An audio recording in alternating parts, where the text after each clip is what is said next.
Hey gents, exclamation point, off the wall theory I had this week with the existence of Horizon Zero Dawn Remastered. And looking at it, it certainly is an off the wall theory.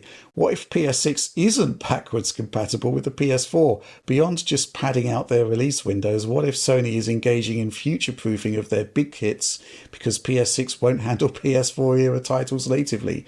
It could possibly explain some of their odd choices in titles to remaster. Love to hear your thoughts. Thanks for the stellar work! Exclamation point. So, John, this is an off the wall theory because there's just no way in hell that a PlayStation 6 is not going to be compatible with PlayStation 5 and by extension PlayStation 4.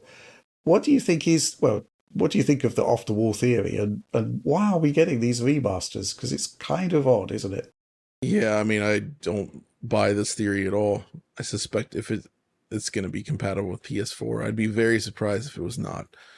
As for why they're doing it, I mean, that is tricky.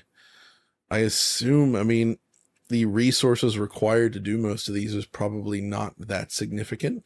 So it's kind of an easy way to get more life out of these games on a newer platform.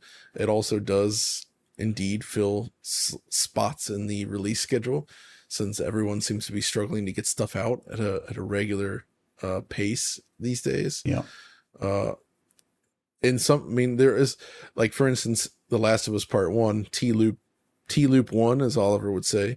I think that was done to coincide with the HBO show, and clearly a lot of work was poured into that. It was massively overhauled, but most of the rest of these that we've seen, like the Ghost of Tsushima, for instance, it's just like, it's a mildly enhanced version of the game that just happens to natively run on PS5, and it's just like, yeah, I assume Horizon will be kind of similar to that as well. Although they do advertise quite a bit of changes, so we'll see how that goes.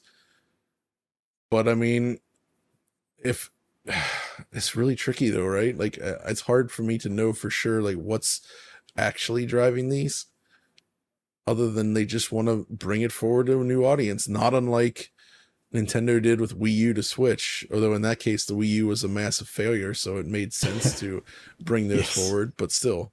Oliver, I can't envisage a world that a PlayStation 6 would be compatible with PlayStation 5, but not PlayStation 4.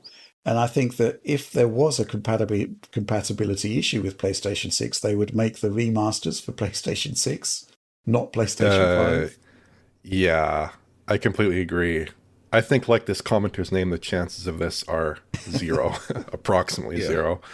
If you have PS5 BC, I really don't see why PS4 BC would be that much of a push there. But I mean, I think on the second question here, I think redoing the older games is probably just to fill out the release calendar at this point because games take so long to develop.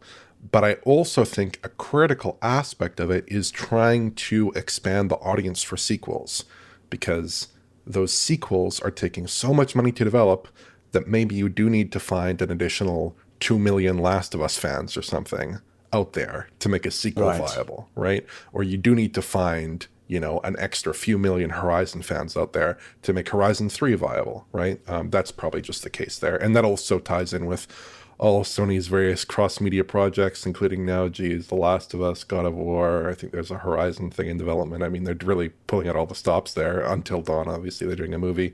They're trying to expand that audience base through remasters, remakes, cross-media partnerships to try to justify games with a $200 million or $300 million budget. That's what I suspect.